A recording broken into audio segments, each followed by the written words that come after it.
A tiny baby was born in San Francisco's Chinatown during a US tour of a Chinese opera troupe. His cry echoes across 2 continents, and within 3 decades, his shout will echo through cinema halls worldwide. A boy who became a child actor, a street fighter, a philosopher, and finally, a legend. This is the story of Bruce Lee, martial artist, actor, innovator. How does a boy cross the Pacific to become a global icon? How does a fighter turn into a thinker and film star? And why, at just 32 years old, did he die under mysterious circumstances?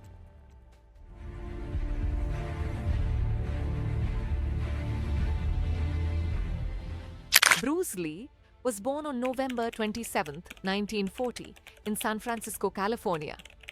His father, Lee Hoi Chuen, was a famous Hong Kong Cantonese opera singer and actor touring the US, with his wife, Grace Ho, a Eurasian woman of Chinese and German ancestry. They called their son Li Junfan, meaning return. His mother believed their newborn would grow up in the US, then return to China. An English nurse in the hospital nicknamed him Bruce, a name that would resonate globally. Shortly after his birth, the family returned to Hong Kong. Bruce grew up amidst the chaos of Japanese occupation during World War II and the struggle for survival. The Lees lived in Kowloon, a bustling area where colonial influences mingled with traditional Chinese life. Bruce's father, often away filming, exposed Bruce to the stage early. By age 4, Bruce appeared in a film called Golden Gate Girl. He showed a natural camera presence, but behind the camera lights, Hong Kong's streets were rough. Bruce got into fights with neighborhood gangs. He resented being bullied.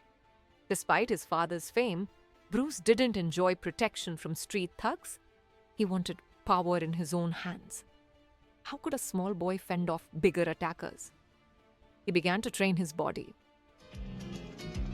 Hey, you little brat, put that down, you! At 13, Bruce met Ip Man, a renowned master of Wing Chun, a southern Chinese martial art known for its close-range combat and rapid punches. Bruce began training under him. The discipline and philosophy of Wing Chun captivated him, but he also kept his fiery temperament. He joined a street gang called the Dragons, partly to fight other gangs, partly for excitement. Bruce's mother feared for his safety. His father, though stern, recognized his son's talent. Bruce's confidence grew, but so did his troublemaking. He took part in rooftop fights called rooftop duels, where teens tested their skills. These fights were often illegal and could have deadly consequences.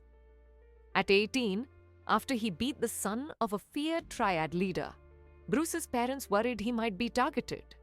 They decided to send him abroad.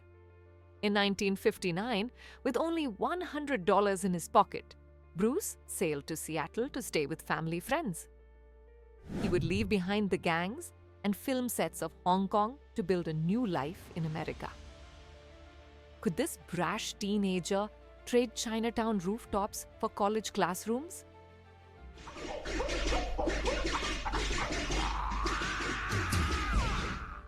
Seattle felt like another planet. Bruce enrolled in Edison Technical School, now Seattle Central College, to finish high school and worked as a live-in waiter at Ruby Chow's restaurant. He also began teaching Wing Chun to friends. Over time, he developed his own blend of techniques. After graduating, he studied philosophy at the University of Washington. He was fascinated by Taoism, Zen, and Western philosophical texts, quoting Lao Tzu one day and Nietzsche the next. Instead of simply learning martial arts, he questioned why certain moves worked. Why hold on to tradition if it held you back? In 1963, Bruce fell in love with Linda Emery, a fellow university student and aspiring teacher. They married in 1964, despite resistance from some who frowned on mixed marriages. Linda was of Swedish and German descent. They had 2 children, Brandon, 1965, and Shannon, 1969. For money, Bruce opened his own martial arts school, the Junfan Gung Fu Institute, teaching a wide range of students regardless of race, breaking with tradition in Chinese martial arts, which often limited non-Chinese access. He taught James Coburn and Kareem Abdul-Jabbar, among others. Bruce's charisma attracted students, but his willingness to teach outsiders angered some in the Chinese community. They believed martial secrets should remain within Chinese circles. That tension would soon explode.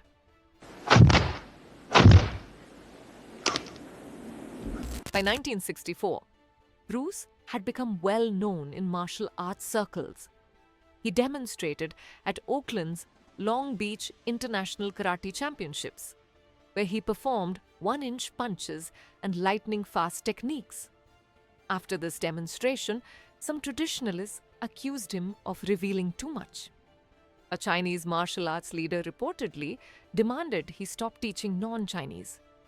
Bruce refused, saying, "If I can make you see what I see, then maybe you can teach me." This dispute led to a challenge.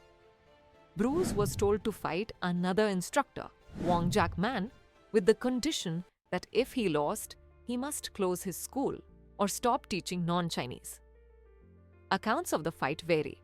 Some say it lasted 3 minutes, others 20.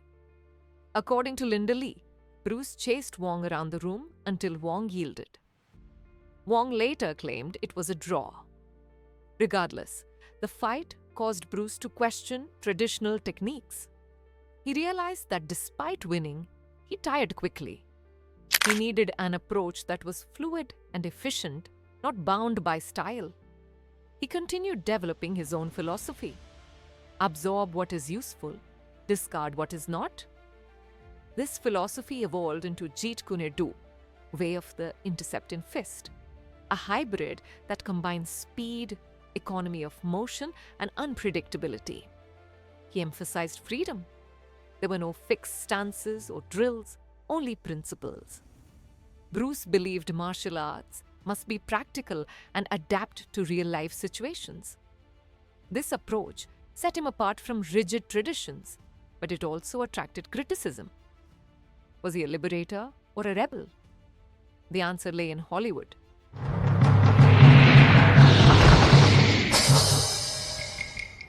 Bruce's martial arts skill caught the eye of Hollywood.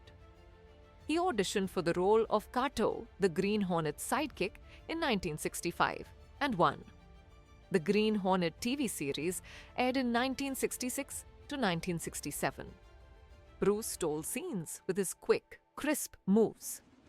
However, the show's ratings lagged behind other programs and was cancelled after 1 season.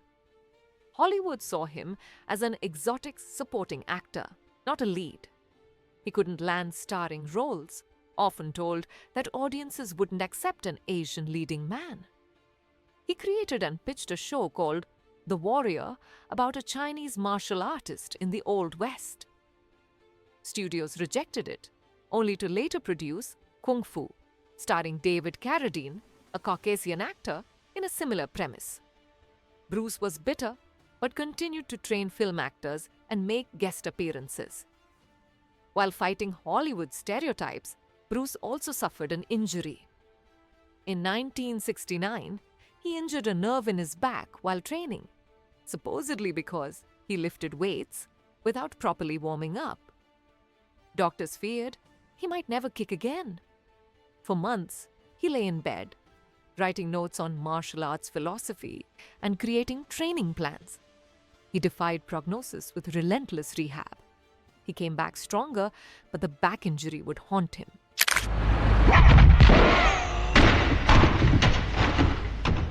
In 1971, Bruce returned to Hong Kong to care for his ailing father and to pursue a film career in Asia. To his surprise, he was already famous there because of the reruns of The Green Hornet. Hong Kong producers offered him starring roles. Bruce signed with Golden Harvest, a new studio eager to challenge the dominant Shaw brothers. His first lead film, The Big Boss, 1971, was a low-budget martial arts flick about a factory worker who vows never to fight, but is forced to when criminals kill his family. Bruce's on-screen intensity and real fighting skill electrified audiences. The film shattered box office records in Hong Kong and Southeast Asia. Next came Fist of Fury, 1972, where Bruce played a student avenging his master's death while confronting Japanese occupiers. He channeled Chinese nationalist pride, famously smashing a "No Dogs" or "Chinese Allowed" sign at a Japanese martial arts school. The film resonated with Chinese audiences stung by decades of foreign interference. Bruce's third film, Way of the Dragon, 1972, saw him starring, writing, directing, and choreographing. Shot partly in Rome, it culminated in a legendary fight against champion Chuck Norris in the Colosseum, symbolically bridging East and West.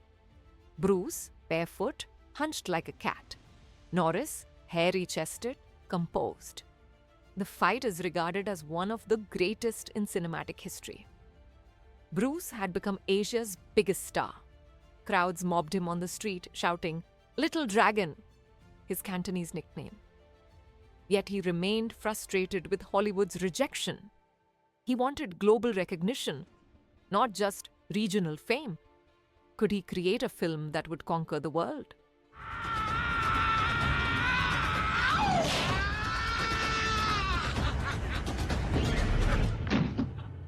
In 1973, Bruce signed a partnership with Warner Brothers and Raymond Chow's Concord Production to produce Enter the Dragon, the first major Hollywood Hong Kong co-production. The plot: Bruce plays a martial artist recruited to spy on a crime lord's island tournament. The film was shot at Shaw Brothers Studio and in Hong Kong Harbour. Bruce fought tirelessly for creative control, insisting on authentic fighting scenes. He choreographed every fight, directed second unit scenes, and shaped the script to highlight philosophy as well as action. He famously said, "Boards don't hit back," after his character was mocked. He wanted to show martial arts was not mere spectacle, it was a way of life. Tragically, Bruce did not live to see the film's release. On 20 July 1973, he visited actress Betty Ting Pei's apartment to discuss script notes and complained of headache and fatigue. Betty gave him an analgesic, Equagesic, containing aspirin and the tranquilizer Meprobamate. Bruce lay down and never woke. Doctors later said his brain had swollen severely. The official cause of death was cerebral edema due to a hypersensitivity to Meprobamate. He was just 32. The news shocked fans worldwide. Was his death caused by reaction to pain medication? Or did his intense training, diet regime, and back injury contribute? Conspiracy theories flourished. Triad assassination, heat stroke, poison. Others pointed to a curse. Bruce's son Brandon would also die young in a filming accident 2 decades later. But the simplest explanation remains a rare allergic reaction combined with exhaustion. Still, questions linger. How could someone so strong fall so suddenly? 如果你要打，同我打。 Bruce's funeral took place on July 25, 1973 in Hong Kong, followed by a ceremony in Seattle where he was buried at Lakeview Cemetery. Thousands attended. Steve McQueen, James Coburn, and other Hollywood friends carried his casket. His face, serene in death, belied the storm he caused in life. Newsreels showed teenagers weeping, men saluting, and women clutching movie magazines to their chests. In Hong Kong, some theaters draped black cloth over their entrances. Golden Harvest rushed to complete Enter the Dragon, which premiered posthumously in August 1973.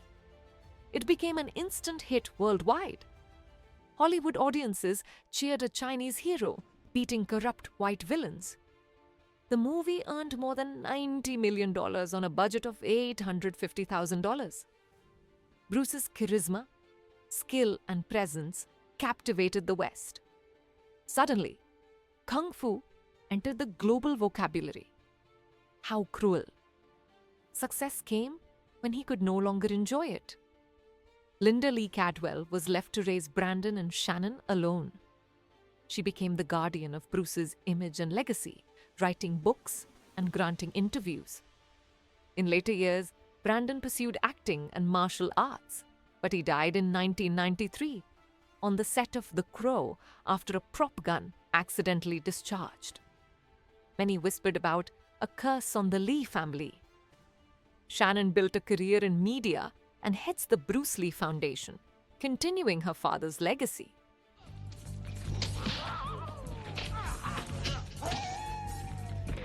Bruce's tombstone in Seattle reads, "Your inspiration continues to guide us toward our personal liberation." He liberated martial arts from dogma and opened the world's eyes to Chinese culture. He taught his students to think for themselves. Yet he also reminds us that life is fragile. A seemingly healthy man can be gone in minutes. How we use our limited time matters more than how long we live. Today, children and adults still strike poses in their mirror, shouting, "Wata!" They may not know every detail of his biography, but they feel his energy. They sense that, with effort and imagination, one person can change the world. That is the essence of Bruce Lee's legacy. An immortal spirit that reminds us, in his own words, "To hell with circumstances. I create opportunities." His life teaches us to adapt. "Empty your mind," he said. "Be formless, shapeless, like water."